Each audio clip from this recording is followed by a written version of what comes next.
Glad to know you're still there. It's still the press, it's still KAFTAN television, and I'm still Mikky. And like I showed you, it won't be me alone. I'm being joined in the studio right this moment by somebody who's going to help us, especially on the areas of security, because he is actually very much involved. It's my pleasure to introduce Dr. Duke Alamboye. You're very welcome this morning. Thank you very much. Yeah, should I say Happy New Year? You said this is your first. Happy New Year and Happy Valentine. Today is my goodness. Same to you.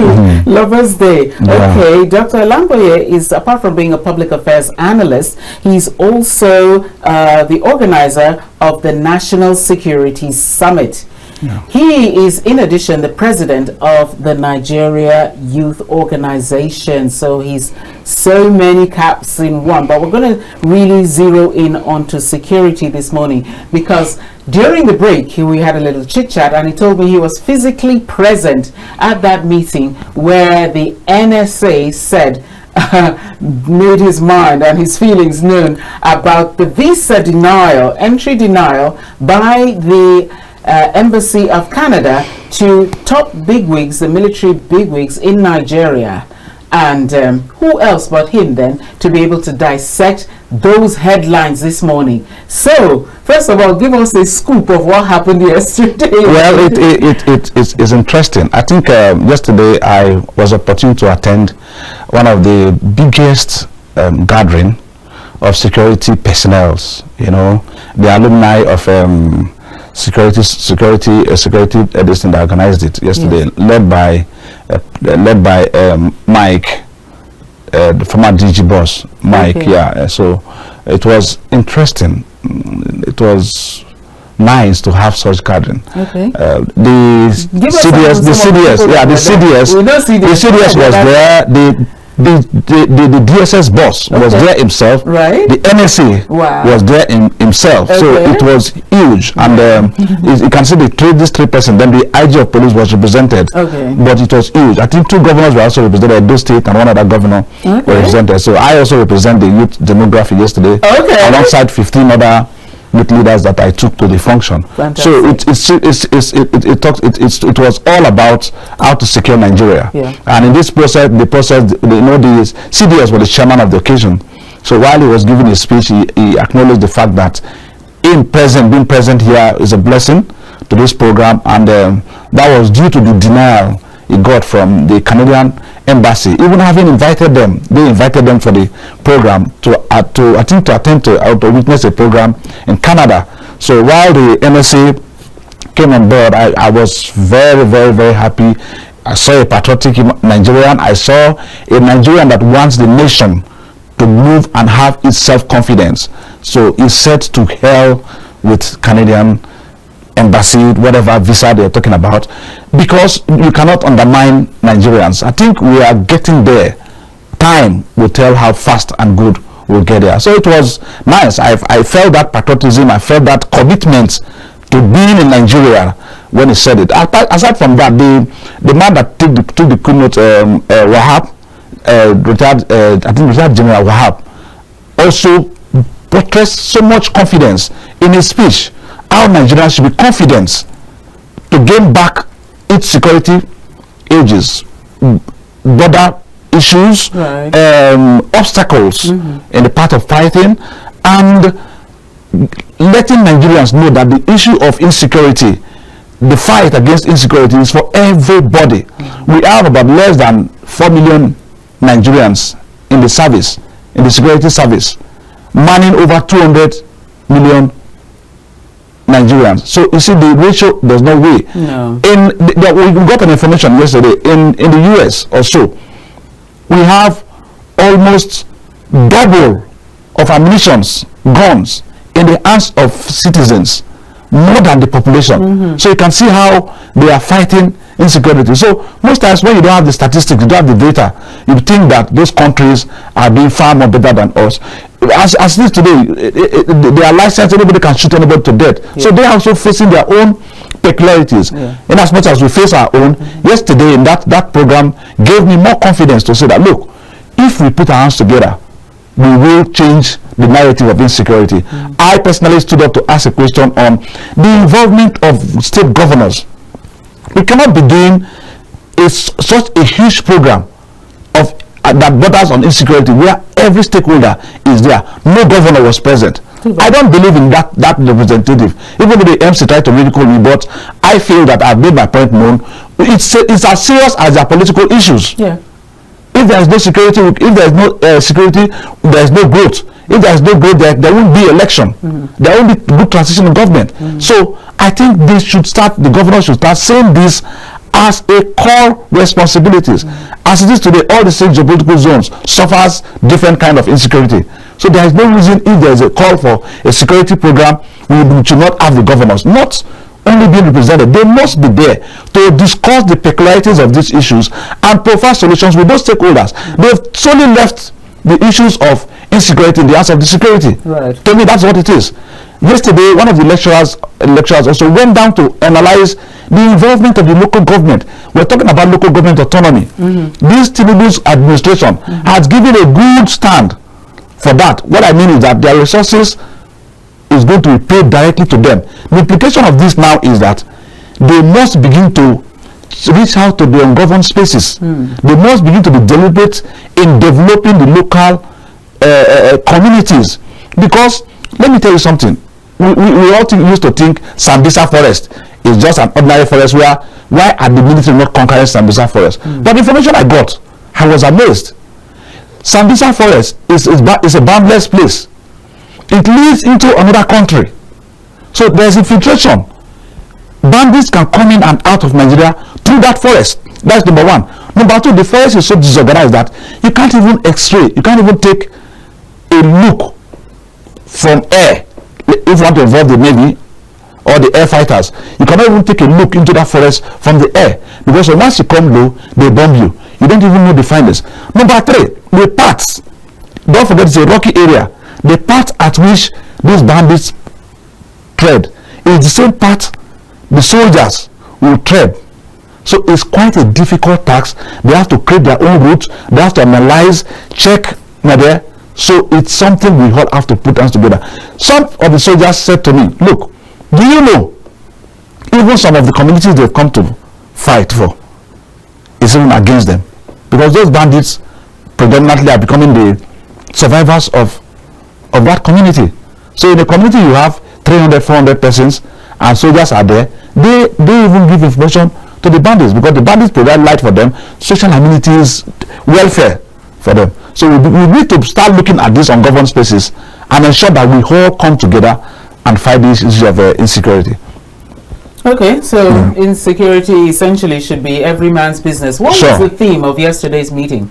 I think stakeholders coming together to curb insecurity in Nigeria. Okay, stakeholders coming together to curb insecurity in Nigeria. Who are the two governors that were represented? I think Edo State Governor. I've lost the name of Edo State Governor. Yeah. Because like today's trending story too is about the Southwest governors because they were all meeting. Not making any excuse for them. I'm not from the Southwest. Yes. But I'm saying they were all having a similar meeting on security. Yeah, I think one of the state governors that was there was from southeast. Okay. Southeast, yeah. So in which case probably the Southwest governors might have sent maybe a single representative if that had been so important to them. Anyway, you see the stories like in the Tribune this morning, you find that Southwest governors to set up a joint team to combat this ISWAP threat. Do you think that's the way to go now? Because we already know about Amotekun concerning the South West. And we know it's also a joint patrol team anyway.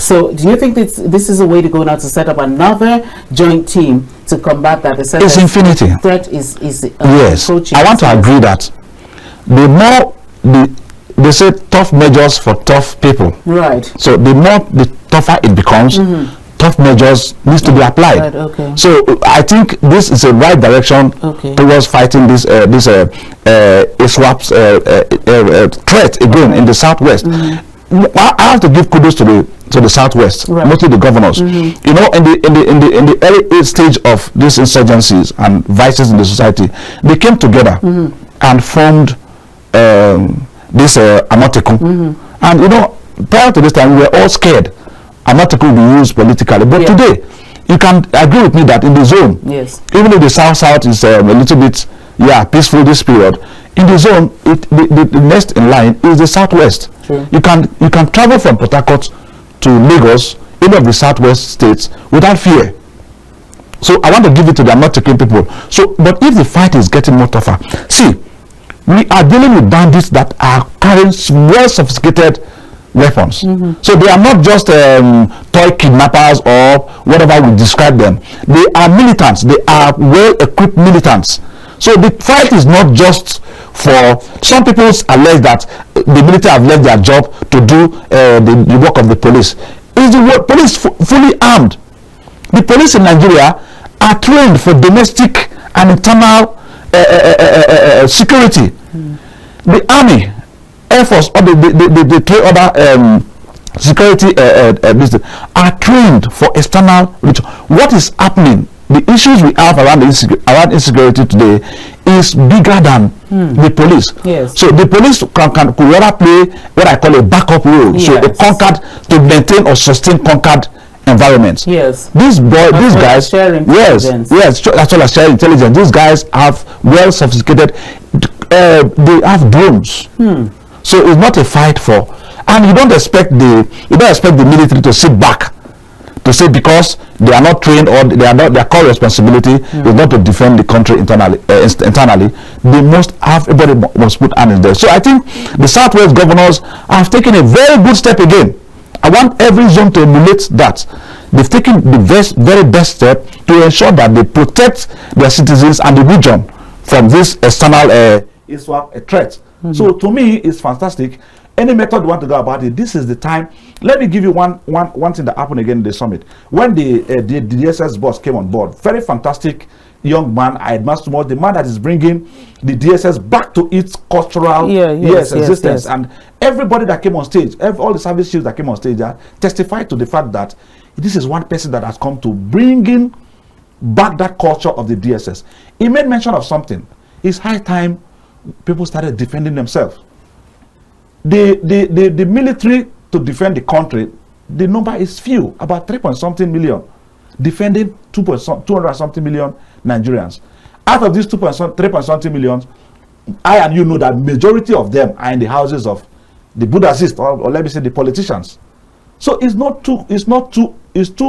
we are too open to face this problem. So it's high time we started even allowing individuals to own guns, to protect themselves. So I think that's what I have to say about the South. It's very fantastic move, and I think I want to congratulate them for taking that step. The Eastern governors should take a lead from this. The East is not also safe. Okay, so those were some of the tidbits we'll take away from yesterday's meeting. Thank you very, very much for giving us a live breakdown, because we can only go by what we see in today's newspaper headlines. So what will happen? I want the numbers up on the screen. So once the numbers pop up, you can just hit the phone right away, and then we are right here to take your calls to know what you feel about these current developments in the country. So and also you feel at home to ask any question of our guest who's here, also to take your questions. Let's hope the network will be very friendly with us today. So the numbers are there. You can call immediately. Sir, let me just ask you this as well now. When we have these, for want of a better word, regional security outfits, do you think there'll be some form of collaboration in the end? For instance, now, if we have maybe Amatekun Part 2 for the Southwest, and there's this threat spilling over into the Southeast. Will that a Bubano they have there? Do you think they will be able to collaborate, or they say, this is just for my region? Yes, I will always talk and refer to yesterday's summit. Yesterday's summit was huge. It covered all of these discussions. All right, hold your thought right there. We'll get back to it. Good morning. Turn down the volume on your television set. Hello, good morning. Morning, sir. Yeah, how are you doing? Fine, you're our first caller. Make it good. Yeah, this is Clinton calling from Anisha. Hello, Clinton from Anisha. Yeah, I like your program. People are doing a great job. God bless. Yeah, I want to a question. I want to ask your guest a question. Go ahead. You're live. Yeah, about him saying that he said that he called them bandits in the northeast or northwest thereabouts. He called them bandits. He said that the police are not trained to face bandits. The people that police are not trained to face, how can you call them bandits instead of calling them their proper name? Call them terrorists. They are terrorists. The people that can shoot down an aircraft on the air, we all saw it. How can you call them bandits? So I don't think that name is proper to use on them. I think you should call them the right name. They are terrorists. They are not bandits. All right. Thank you very much. He'll respond to that. Thank you so much for your contribution. Okay. But, you know, before he responds, the nomenclature of bandits actually came from our immediate past President Muhammadu Buhari, who labeled them as bandits, and he talked of bandits and terrorists in his postulation. So maybe you quickly respond, because there's something you are talking about. Yes, I think the caller is also very correct. So, but we have to be careful on languages we use.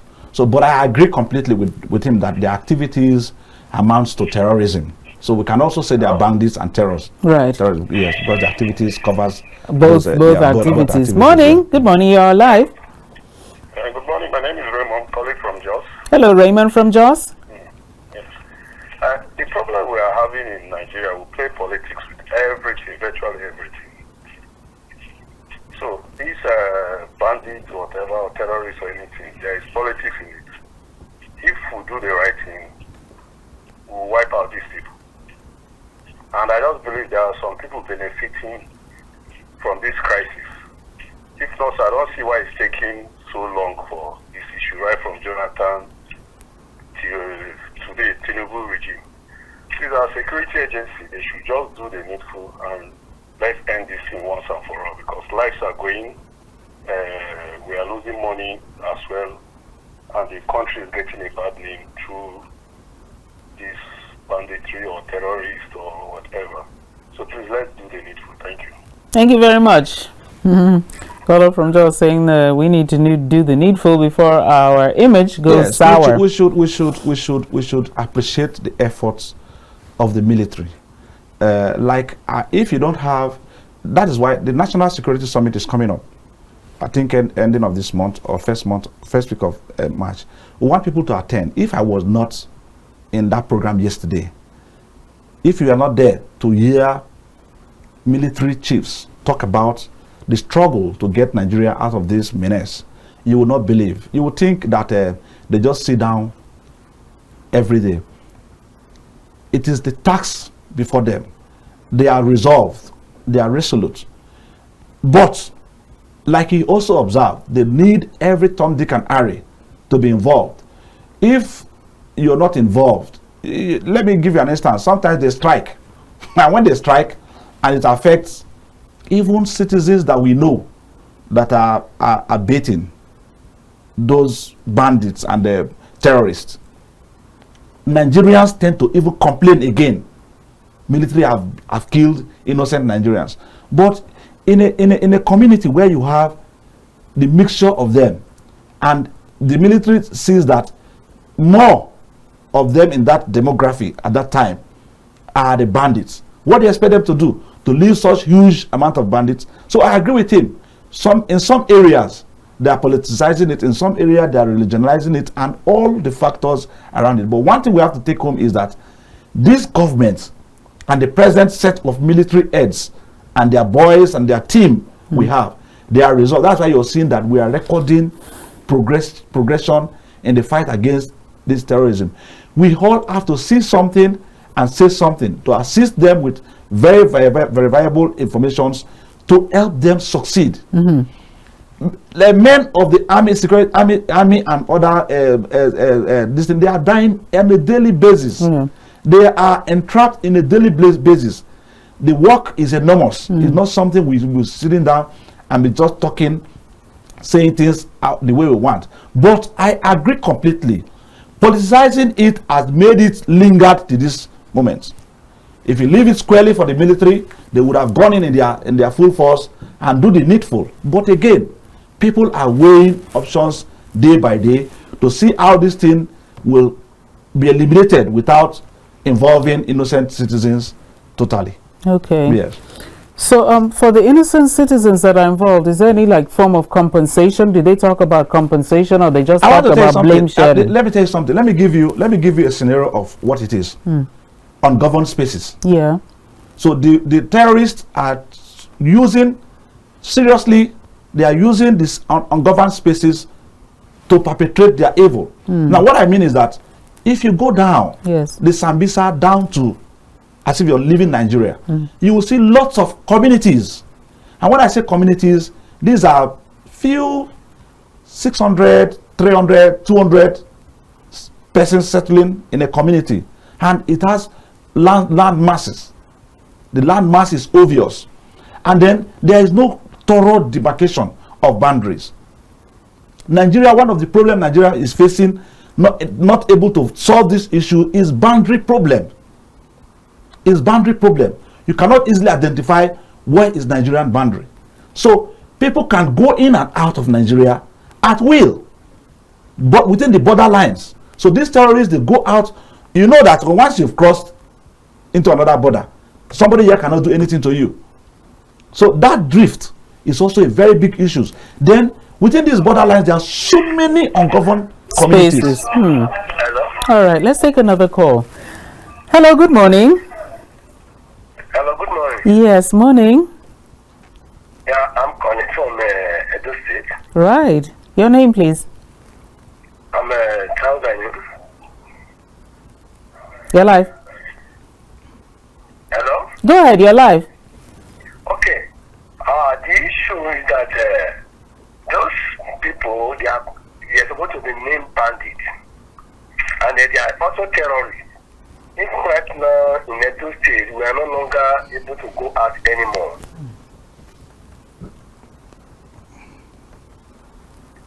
Because their activities in destructions of lives and property is not getting out of hand.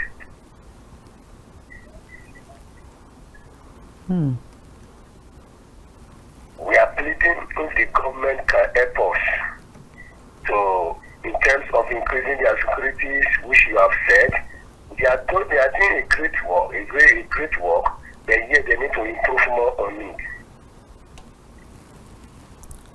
Okay, thank you very much. Caller from Edo State saying that callers from every section of the country as it is now can all complain about insecurity issues. But there's something you touched on about what the you said the DSS chief officer said, and that struck a chord about we should be defending ourselves. Yes, it's happening in developed countries. Yeah, people are licensed to have guns for self-defense. So I think if you look at the ratio, like I go back to the ratio again, 3 million plus protecting and defending 200 and something million Nigerians. Let us even take it from that perspective. Yeah, it is not going to work. No. To the fact that even this 3 million, about 1.something million is in the houses of the Buddhists, rich and the political class. So we are left with the few. So you see, they are also struggling to make sure that they fight this thing out. The people in the security service are human beings. They have families. Every day, now and then when they combat, they lose their lives. So we must be strategic. Somebody in that summit asked a question. Are the ministers for defense and all of the ministers around the security sector, are they meeting? Like the way we have the NSA meeting with all service chiefs and paramilitaries almost every day or almost every once or twice in a week. Are these ministers that give administration, are they meeting? Are they even aware on the peculiarities of these issues? I went on to ask questions. These governors, do they even understand what is really going on? Is it when there is a strike? For instance, in Edo State, somebody is complaining now. Maybe there's an obvious incident. Governor comes out. Don't forget they are the number one security, what they call them? Officers of the state. Yeah, they're the chief security officers. What did they do with their security votes? So these are billion-dollar questions we must ask. Peculiarity again, there's autonomy for local governments. The meaning and implication of that is that we want to ensure that the local governments are properly developed. With proper development in the local government today as it is, and as it will be, we may achieve 60 to 70% of bringing back those youths that are involved in these vices back to the society. True. So until politicians are also very deliberate in the issues of insecurity, we will not get it right. Right. Hello, good morning. Call on the line. Hello, let's take this call. Okay. Make it snappy, please. Still on the issue of insecurity. Hello. Yeah, make it snappy, please. Yeah, still on the issue of the insecurity.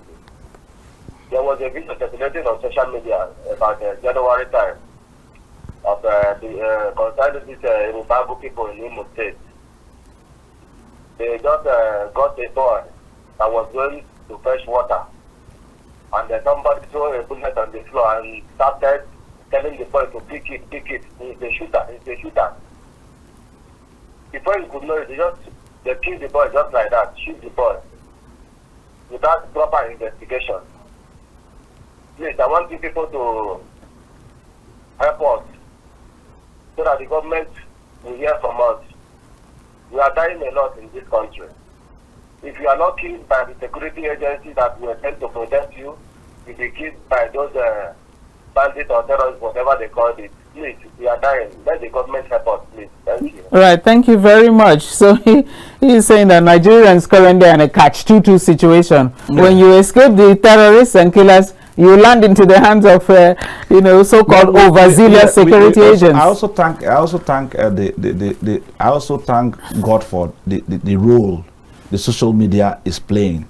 I think this morning I watched on a sister station how even army and police were, it's conflicting. So I think these things should be brought to the social media, and I can assure you that the security agencies there, even their heads, are all very visible on the social media space.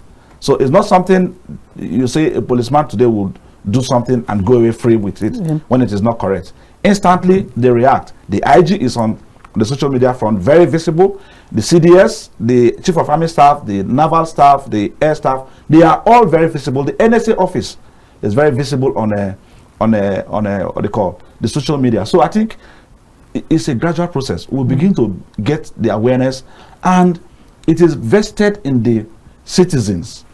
You must say something. If, for instance, now is reported a case, if you don't report, they are not also magicians. They will not know. If they are not brought into the public domain, they may not also know. So I give God the glory. I thank God that the social media is also playing its impact. And my key worry is even these newspapers and the mainstream television, that these days we don't see you people go out to do your opinions, to sample opinions again. Media houses now, they wait for news to come. And if they are well paid, they carry it. Permit me to say that. You are not permitted. The social media. You are even not permitted at all to say so. The social media is doing more. The social media is doing more. People should bring up programs that will project the opinion of the people. It will help in fighting insecurity. Yes. Than reporting what I witnessed.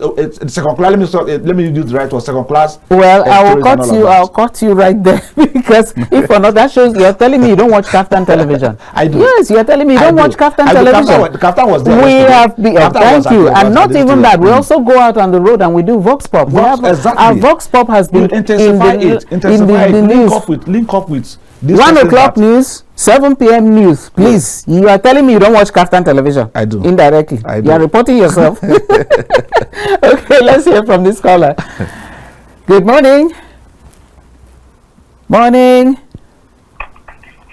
Hello, good morning. Morning, sir. Hello? Good morning, you're live, sir. I called earlier on. Yeah, so make it snappy then if you're calling twice. Okay, I want to ask, I'm calling from Edo State. Is there anything like open grazing?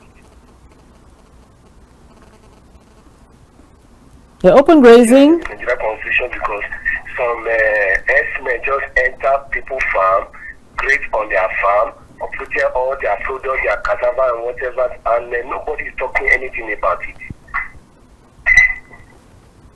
Where? I want to know whether there's a law that can cover them, that they can just do whatever they like and go away with it.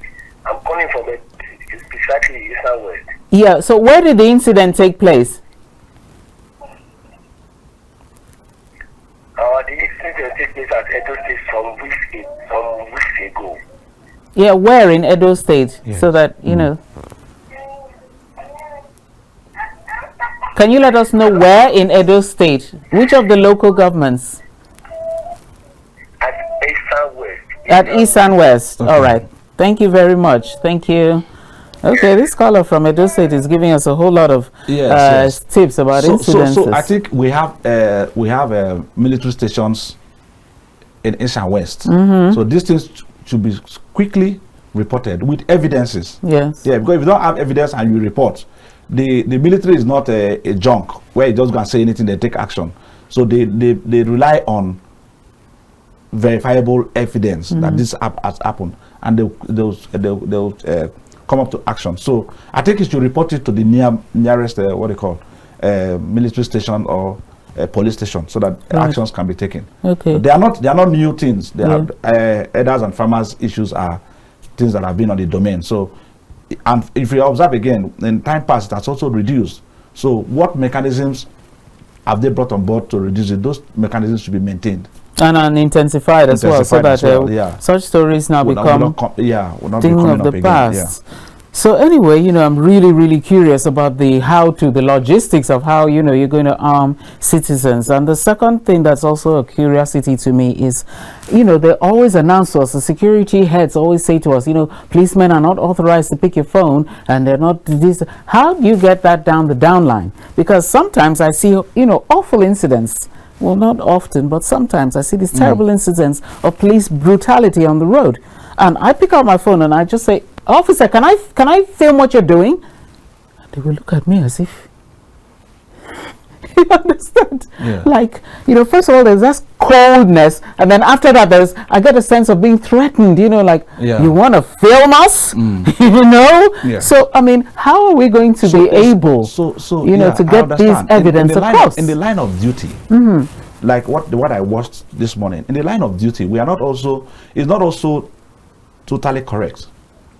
I'm trying to recall who amongst them in that summit talked about, I think, the DSS boss, the DG, sounded it strictly that the job of a DSS personnel is quite technical and intelligence. They must recruit intelligent Nigerians. The DSS is not a place for bad eggs. It's an intelligent ground where every time the job there is tasking, the job there is as accurate as 100%. So if you look at that, you can distinguish these activities. The people, when a policeman acts and when a DSS man acts, when an EFCC operation acts, when the Cybercrime Commission people act, people along the line fighting cybercrime, the actions of the Cybercrime Commission in the police and the actions of the EFCC, quite different. The cybercrime police, the cybercrime fighters in the police section, very diligent and quiet on the activities, fact-finding activities. EFCC, general, how will I call it, packing people and all of that. Different mechanisms they all use to, you know, get this thing. So I agree with you. Some of these personnel are also using their office to perpetrate harm or mayhem on the citizens. For instance, if you apprehend on the way, it always happens on the highways. If you apprehend a suspect, let me put it that way, you wave the car behind and you suspect that they are not legally confined. There are ways to go about it, but you see, they begin to hit them with a gun, they are not criminals. Nobody, no court has judged them to be criminals. They are suspect until they are found in the other way of judgment. You understand? So we condemn it. It is happening. So I don't think it's even correct to take permission from them to video it. It's our right to report incidences, whether it is correct or wrong. So with our right, when we see such things, I've done it before. Yeah.